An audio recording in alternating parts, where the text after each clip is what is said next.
நாம் எல்லோரும் எடுத்துக்கொள்வோம். ஏசாயாவின் தீர்க்கதரிசன புத்தகம் 8ஆம் அதிகாரம் 11ஆம் வசனம். Shall we all turn to Isaiah chapter 8 and verse 11? கர்த்தருடைய கரம் என்மேல் அமர்ந்து அவர் என்னோடு பேசி, நான் இந்த ஜனத்தின் வழியிலே நடவாதபடி எனக்கு புத்தி சொல்லி விளம்பினதாவது. This is what the Lord says to me with his strong hand upon me, warning me not to follow the ways of this people. கடந்த வாரத்திலே ஆண்டவர் நமக்கு உணர்த்தினார். Last week God spoke to us. அவருடைய கரம் நம்மேல் இருக்கும் பொழுது, when the hand of the Lord is upon us, நீதியின் வலது கரம் நம்மை பாதுகாக்கும். his righteous right hand will protect us. ஆபத்து, சோதனைகள், நெருக்கங்கள், வியாதிகள் எப்பேற்பட்ட நேரங்களிலும் அவருடைய நீதியின் கரம் நம்மை பாதுகாக்கும். In times of troubles and trials and accidents, his hand is able to deliver us and அக்கினி protect us. ஜுவாலையிலே அவர்களுக்கு எந்த சேதமும் வராதபடி கர்த்தர் அவர்களை பாதுகாத்துக் கொண்டார். God protected them even in the fire.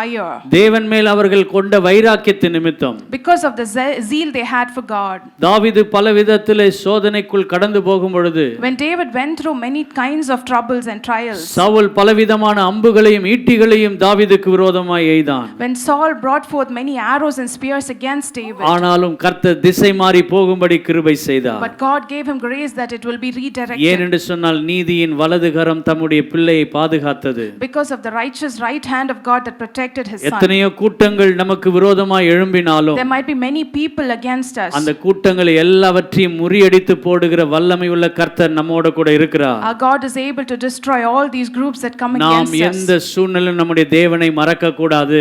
we should not forget our God in any situation. நாம் அவரை அறிகிற அறிவிலே வளர வேண்டும். we should grow in the knowledge of knowing God. என் வாழ்க்கையில வேதனை உண்டாக்கும் வழி என்னிடத்தில் உண்டோ என்று ஆராய்ந்து பார்க்க கிருபை தாரும். Lord, give us grace that we should examine ourselves if there is any offensive way in us. இந்த நாளிலும் கூட தேவன் நமக்கு சொல்லிக் கொடுக்கிற காரியம், even in this day what God wants to teach us, அவருடைய கரம் நம்மேல் அமரும் பொழுது, when the hand of God rests upon us, என்ன செய்கிறது? what does it do? நம்மை உருவாக்கும். it builds us. நம்மை உருவாக்குகிறது. it builds us. நம்மை உருவாக்கி பலவிதமான ஒரு சூழ்நிலைகளுக்குள்ள தேவன் கொண்டு போகிறார். it builds us and makes us and takes us through different kinds of situations. ஏன் அவர் நம்மை உருவாக்குகிறார் என்று சொன்னால், why does God want to build us? அவர் என் பிதாவா இருக்கிறார். because he is our father. நான் களிமண்ணா இருக்கிறேன். and we are the clay. பிதாவாகிய தேவன் குயவனா இருக்கிறார். God the Father is the potter. நான் களிமண்ணாய் அவருடைய கரத்தில் இருக்கிறேன். we are the clay in his hands. நாங்கள் உமது கரத்தின் கிரியைகளாய் இருக்கிறோம் ஆண்டவரே.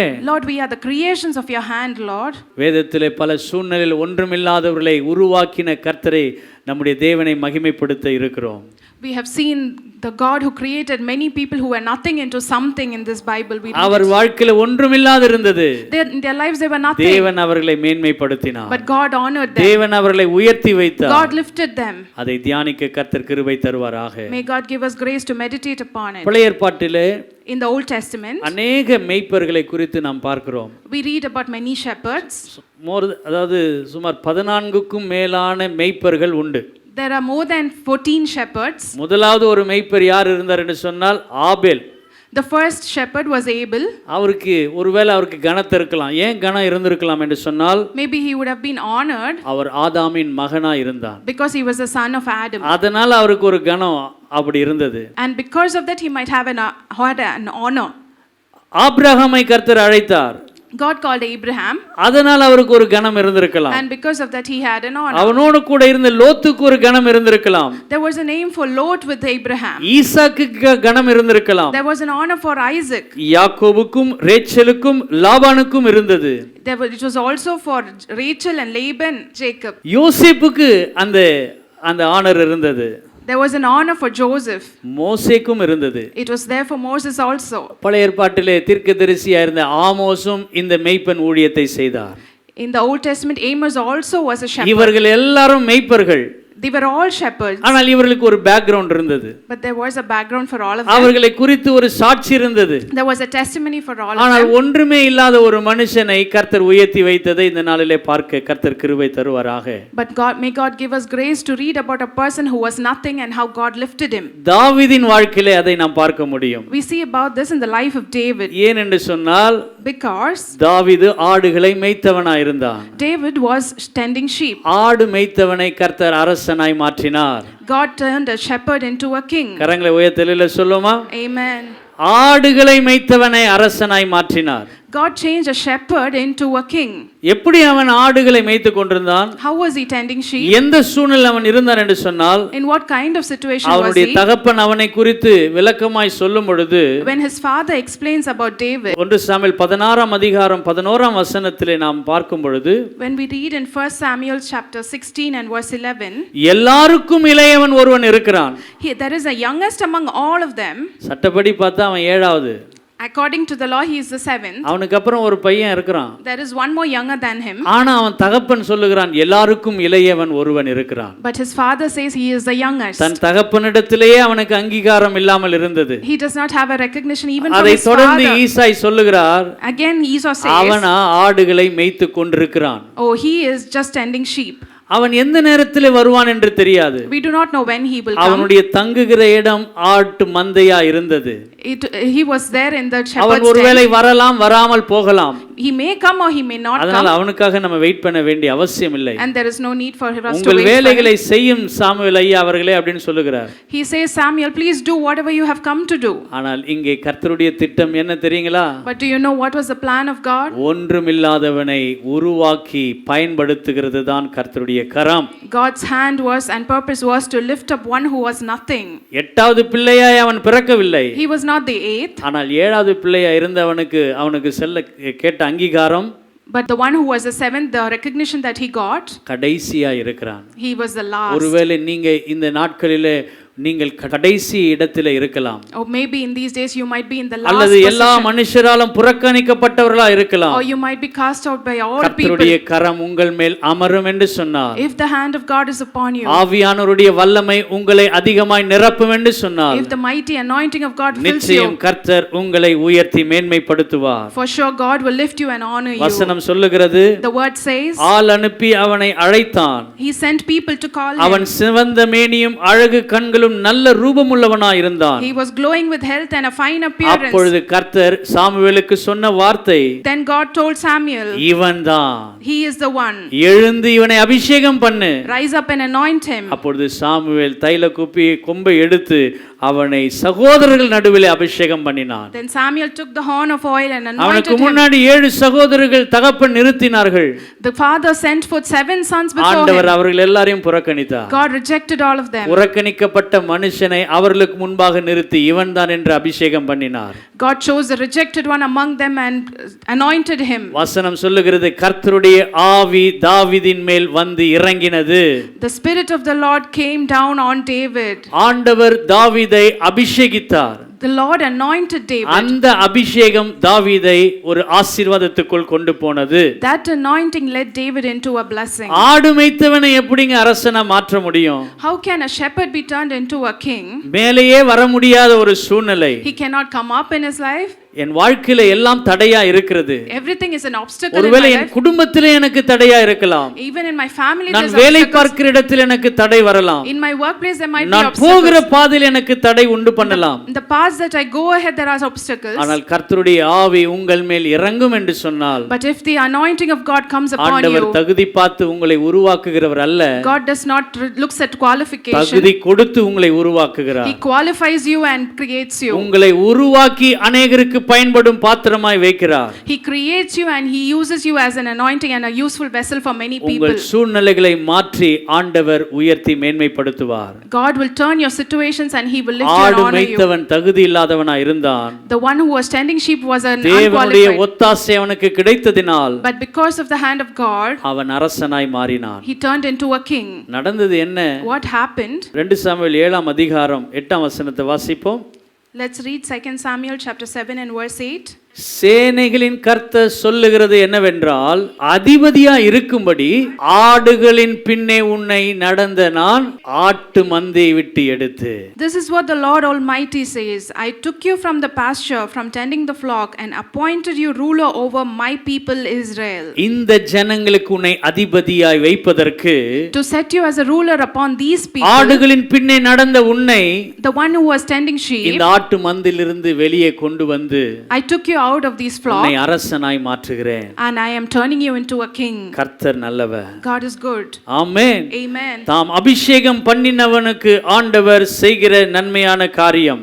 The one who God anoints, the blessings that he gives. ஆடுகளின் பின்னே சென்றவனை கர்த்தர் என்ன செய்தார்? The one who was tending sheep, what did God do ஒரு to him? பெரிய நாமத்தை அவனுக்கு கொடுத்தார். God gives him a great name. அந்த வசனம் சொல்லுகிறது, The word says 9ஆம் வசனத்திலே, in verse 9, பூமியில் இருக்கிற பெரியோர்களின் நாமத்திற்கு ஒத்த பெரிய நாமத்தை உனக்கு உண்டாக்கினேன். I will make your name great like the names of the greatest men on earth. தாவீதுக்கு ஆண்டவர் ஒரு பெரிய நாமத்தை கொடுத்தார். God gives a great name to David. என்ன நாமம் தெரியுங்களா? Do you know what name it is? தாவீதின் குமாரனாகிய இயேசு கிறிஸ்து. David, son of Jesus Christ. Amen. Amen. வம்ச வரலாறுகளின் பட்டியலிலே தாவீதை கொண்டு ஆண்டவருடைய நாமத்தை சொல்லும்படி கர்த்தர் வைத்தார். God made David's name come in the genealogy of Jesus Christ. ஒருவேளை தன் தகப்பன் ஈசாய் தாவீதை புறக்கணித்திருந்தான். Maybe Esau, his father, had rejected him. ஆனால் கர்த்தர் அவனை அபிஷேகம் பண்ணி அவனை பயன்படும் பாத்திரமாய் வைத்தார். But God anointed him and used him as அவனுக்கு an ஒரு பெரிய instrument நாமத்தை கொடுத்தார். and gave him a great name. தாவீதின் குமாரனாகிய இயேசு கிறிஸ்து வம்சத்தில் வரும்படி.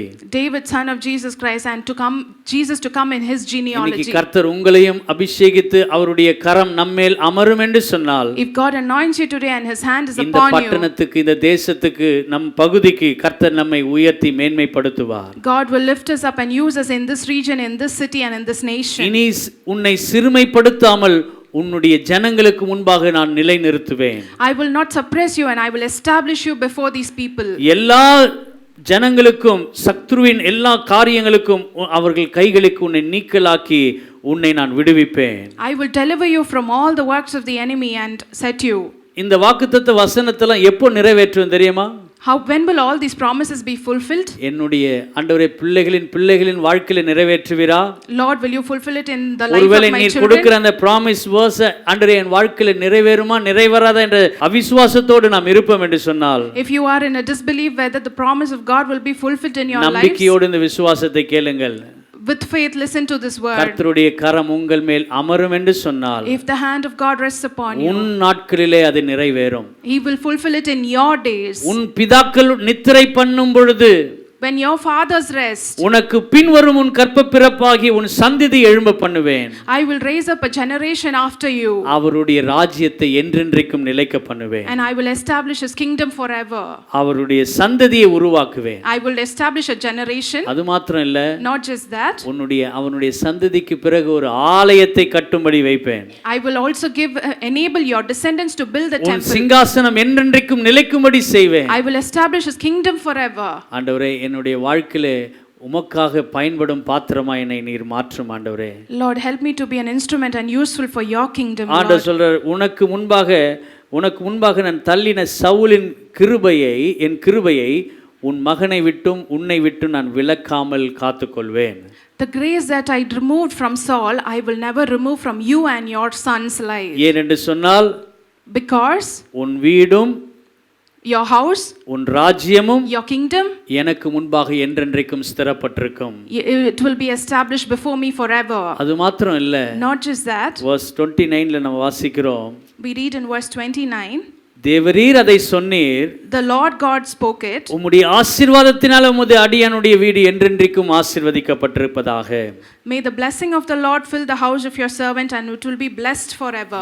எல்லா விதமான ஆசீர்வாதங்களை தாவீது பெற்றுக்கொண்டான். David received all kinds of blessings. யாரால் நீங்கள் அங்கீகரிக்கப்படாமல் இருந்தாலும் சரி, Maybe if you are not recognized, எல்லாராலும் நீங்கள் புறக்கணிக்கப்பட்ட ஒரு நபராக இருந்தாலும் சரி, you may be a person who has been rejected by all, ஒரு பொருட்டாக எண்ணப்படாமல் நீங்கள் இருந்தாலும் சரி, you might not have been considered. கர்த்தருடைய ஆவி உங்கள் மேல் அமரும் என்று சொன்னால், If the hand of the Lord and his spirit rests தேவன் upon you, நிச்சயம் உங்களை மேன்மைப்படுத்தி உயர்த்துவார். God will honor you and lift you up. விசுவாசிக்கிற ஒவ்வொருவரும் கரங்களை உயர்த்தி அல்லேலூயா சொல்லுமா? Amen. ஆடு மேய்த்தவனை The one who was tending sheep கர்த்தர் அரசனாய் மாற்றினார். turned him into a king. ஏன் ஆடு மேய்த்தவனை கர்த்தர் அரசனாய் மாற்றினார்? Why did God change a shepherd into a king? ஒரு விசை கரடியும் வந்தது, சிங்கமும் வந்தது. There was a lion and a bear that than came. ஆடுகளுக்காக போராடி அதை ஜெயித்தான். He fought against it and fought for his sheep. என்னை நம்பியிருக்கிற ஜனங்களை பாதுகாத்து வழிநடத்துவதற்கு தாவீதை நான் ஒரு அரசனாய் மாற்றினால் நிச்சயம் என் ஜனத்தை அவன் காப்பாற்றுவான். The people who trust me, if I turn David as a ruler over my people, he will definitely rule over them with justice. And அதனால தான் கர்த்தருடைய கரம் தாவீதின் மேல் அமர்ந்தது. that is why the hand of God was upon David. மந்தையை காத்து கொண்டிருந்தவன், The one who was tending flock, மந்தையை பெருக செய்தவனுக்கு the one who was multiplying his sheep, ஆண்டவர் அவனை அரசனாய் மாற்றி ஜனங்களுக்கு அதிபதியாய் வைத்தான். God turned him into a king அவனுடைய and set him. சிங்காசனம் என்றென்றைக்கும் நிலைத்திருக்கும்படி கர்த்தர் கிருபை செய்தார். God gave him grace that his kingdom will be established forever. பலவிதமான காரியங்களில் தேவன் அவனை உருவாக்கினார். Through many things God created and made David. 2 Samuel 22ஆம் அதிகாரத்திலே நாம் அதை பார்க்கும் பொழுது தெரியும். When we read in 2 Samuel chapter 22, தேவரீர் நான் நம்பியிருக்கிற துருகமும் என் கேடகமும் என் இரட்சணிய கொம்புமாய் என் உயர்ந்த அடைக்கலமும் என் புகலிடமும் என் இரட்சகருமான தேவன் என்னை எல்லா வல்லடிக்கும் நீக்கலாக்கி என்னை ரட்சித்தவர் அவரே.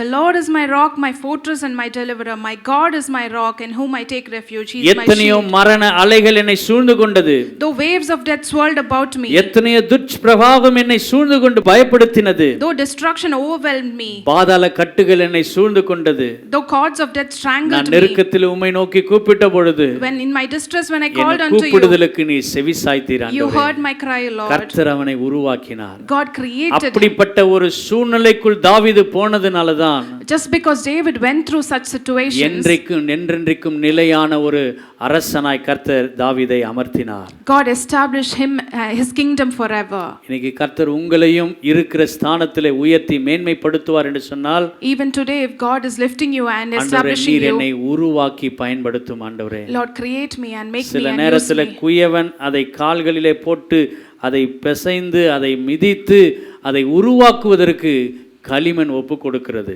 Sometimes the clay gives up to the potter to be stamped upon and to be created. அப்படிப்பட்ட உதைகளும் அப்படிப்பட்ட மிதிகளும் நம்முடைய வாழ்க்கையில வரும் பொழுது, When there are sometimes situations when we are stamped upon, ஆண்டவரே எனக்கு போதும் ஆண்டவரே என்று சொல்லி நாம் சொல்ல வேண்டியதில்லை. கர்த்தர் பார்த்துக் கொள்வார். we shouldn't say, Lord, it is enough, but God will take complete அவருடைய control. சித்தத்திற்கு நம்மை ஒப்பு கொடுப்போமாக. Let us commit ourselves to the will of God. இரண்டாவது ஒரு சம்பவத்தை நாம் பார்க்க முடியும். We see a second situation. பிதாவாகிய தேவன் தம்முடைய குமாரனை இந்த பூமிக்கு அனுப்பினார். God the Father sent his son to this earth. பிதாவினுடைய திட்டம் சித்தம் என்ன என்பதை இயேசு கிறிஸ்து நன்றாய் அறிந்திருந்தார்.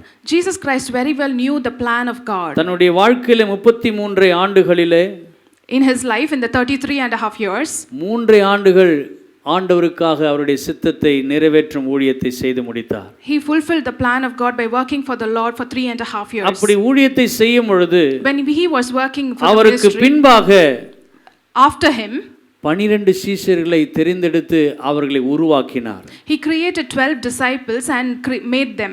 12 சீஷர்களை பேர் சொல்லி அழைத்தார். He called 12 disciples by name. மத்தேயு 10ஆம் அதிகாரம் முதல் வசனத்தில் அதை நாம் பார்க்கிறோம். In Matthew chapter 10 verse 1 we read this. சீமோன், பேதுரு, அந்திரேயா, யாக்கோபு, யோவான், பிலிப்பு, தோமா, மத்தேயு, அல்பேன் குமாரன் யாக்கோபு, ததேயு, சீமோன், யூதாஸ், பர்த்தலேமியு, எல்லாரும் என்னிடத்திலே வாருங்கள், என் பின்னே வாருங்கள் என்று சொன்னார். He called unto Simon, Peter, Andrew, James, John, Philip, Bartholomew, Thomas, Matthew, James son of Alphaeus, Simon and Judas. Come unto me. He called all of them. ஏன் வர சொன்னார் தெரியுங்களா? Do you know why he called them? பரலோக ராஜ்யம் சமீபமா இருக்கிறது. Because the kingdom of heaven is near. நீங்கள் சுவிசேஷத்தை பிரசங்கிக்க வேண்டும் என்று சொல்லி அவர்களை அழைத்தார். He called them so they could proclaim the gospel. அவர்கள் எல்லாரும் ஒவ்வொரு விதத்திலே அவர்கள் தங்களுடைய பணிகளை செய்து கொண்டிருந்தார்கள். They were doing their work in different ways. லூக்கா 5ஆம் அதிகாரம் 10ஆம் வசனத்திலே வாசிக்கும் பொழுது, When we read in Luke chapter 5 and verse 10, பேதுருவை பார்த்து இயேசு கிறிஸ்து சொன்னார், Jesus looked at Peter and நீ மீன்களை பிடித்துக் கொண்டிருக்கிறாய், you are catching fish, இப்பொழுதோ மனுஷனை பிடிக்கும்படி உன்னை நான் ஆசீர்வதிக்கிறேன் என்று சொன்னார். but now I bless you so you will become a fisher of men. மற்ற சீஷர்களிடத்திலே சொன்னார்.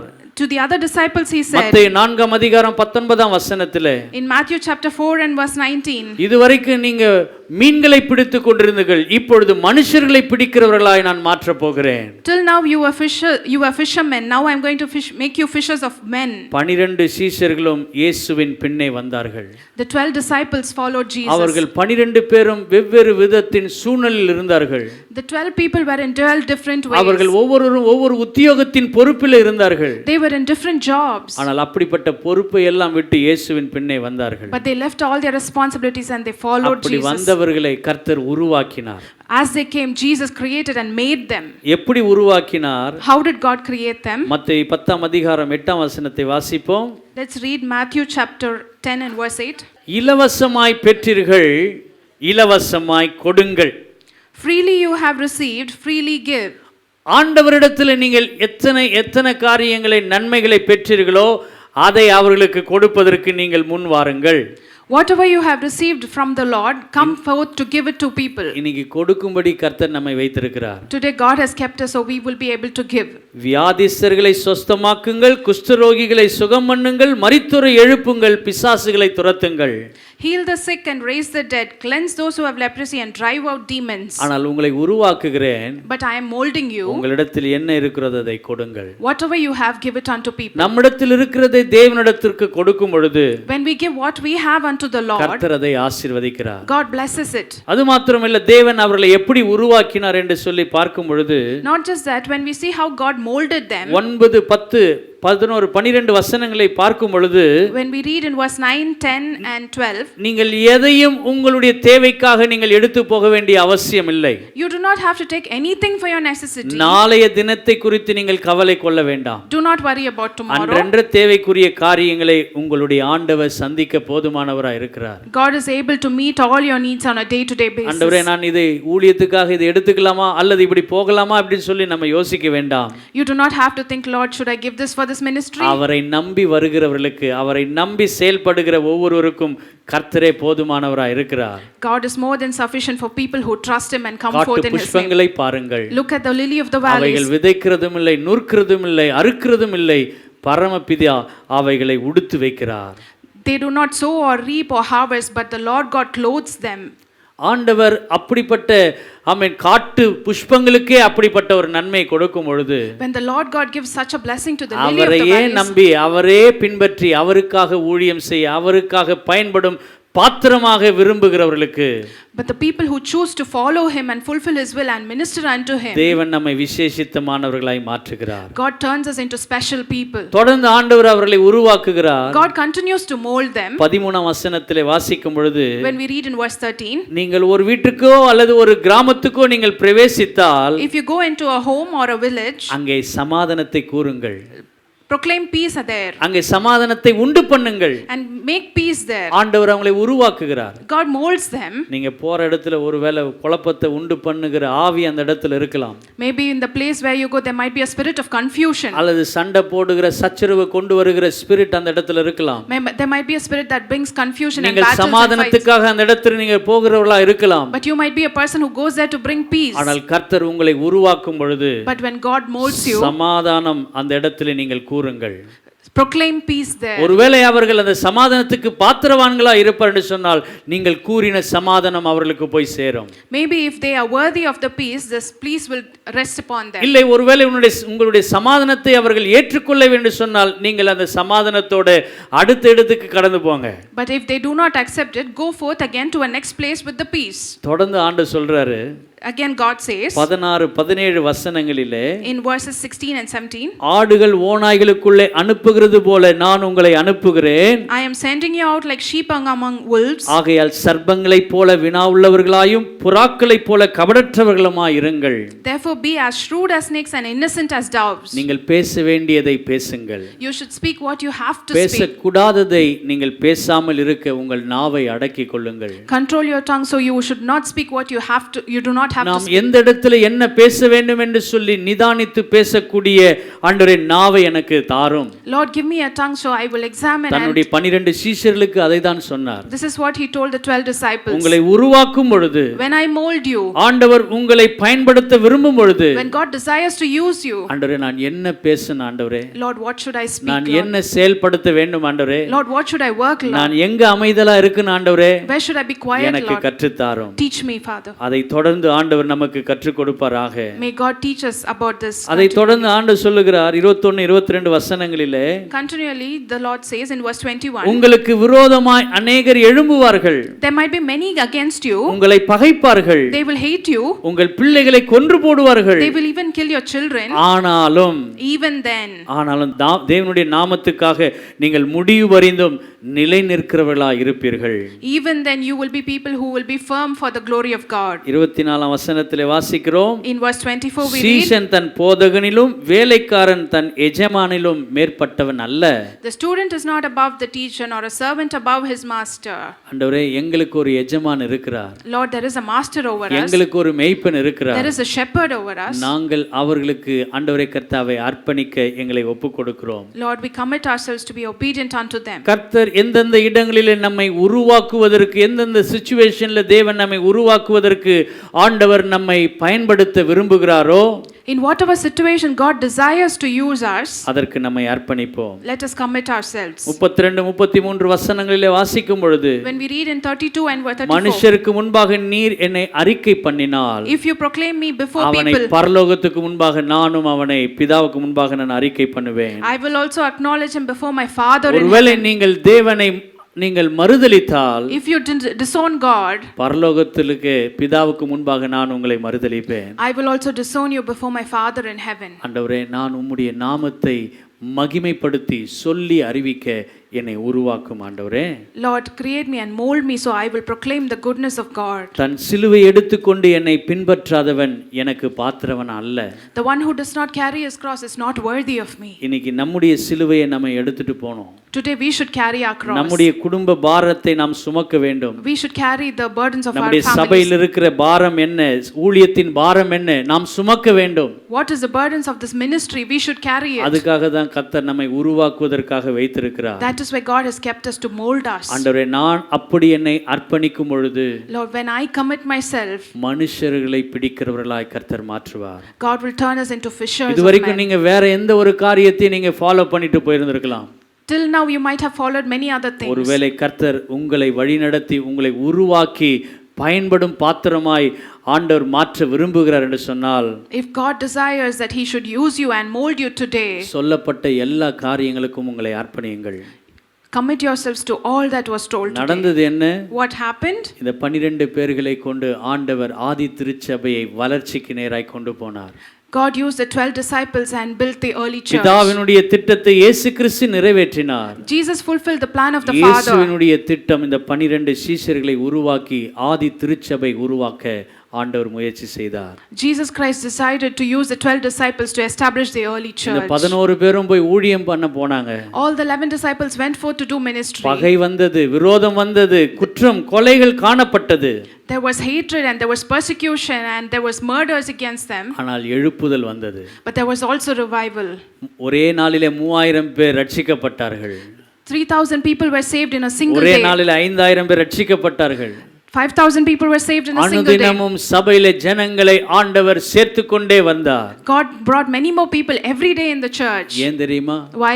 இதுவரைக்கும் நீங்க மீன்களை பிடித்து கொண்டிருந்தீங்க, மற்ற காரியங்களை ஃபாலோ பண்ணி கொண்டிருந்தீங்க. Till now you were following many things and you were fishermen. நீங்கள் ஆண்டவருக்காக விட்டு வந்ததுனால Because you left it and followed உங்களை God, மனுஷர்களை பிடிக்கிறவர்களாய் நான் மாற்றியிருக்கிறேன். I have turned you into fishers of men. போன இடங்களிலே சுவிசேஷத்தை அறிவித்தார்கள். Wherever they went, they proclaimed the ஒரு பெரிய gospel. எழுப்புதல் உண்டானது. There was a great revival. தேவனுடைய நாமம் அங்கே மகிமைப்பட்டதை நாம் பார்க்கிறோம். We see that the name of God was glorified in all these அந்த situations. 11 சீஷர்கள் மூலமாய் And through these 11 disciples, திரளான சபைகள் உருவானது. many churches were established. திரளான விசுவாசிகள் உருவாக்கி இருக்கிறார்கள். Multitudes of disciples were உலகம் made. முழுவதும் தேசம் முழுவதும் சபைகள் பெருகியிருக்கிறது.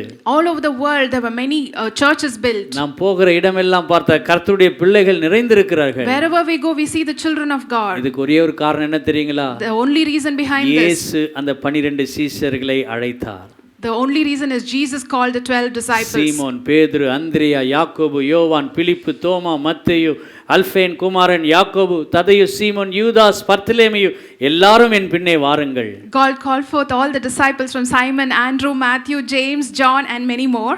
நீங்க எல்லாரும் வந்தாலும், Though all of you come, நீங்கள் ஆண்டவருடைய காரியத்தை பின்பற்றுகிறவர்களாக இருக்க வேண்டும். you should be people who follow God. இன்னைக்கு எத்தனையோ டினாமினேஷன் இருக்கிறது. Today there are many denominations. எத்தனையோ ஆண்டவருடைய திருச்சபையை கர்த்தர் ஏற்படுத்தி வைத்திருக்கிறார். God has established many churches today. அவர்கள் அன்று 11 பேரும் தங்களை அர்ப்பணித்ததினாலும் உருவாக்குவதற்கு தங்களை கீழ்ப்படுத்தி கொண்டதினாலும், only because of the commitment of the 11 disciples and the sacrifices they made, தேவன் அவர்களை அபிஷேகம் பண்ணினதினாலும், because God anointed those people, இன்று ஹல்லேலூயா சுவிசேஷம் பரவி இருக்கிறது. the gospel has spread through. இன்னைக்கு நம்மள ஆண்டவர் திருச்சபைக்கு வைத்திருக்கிறார். Today God has kept us in this church. ஒரு கருவியாய் கர்த்தர் பயன்படுத்துவாராக. May God use us as an instrument.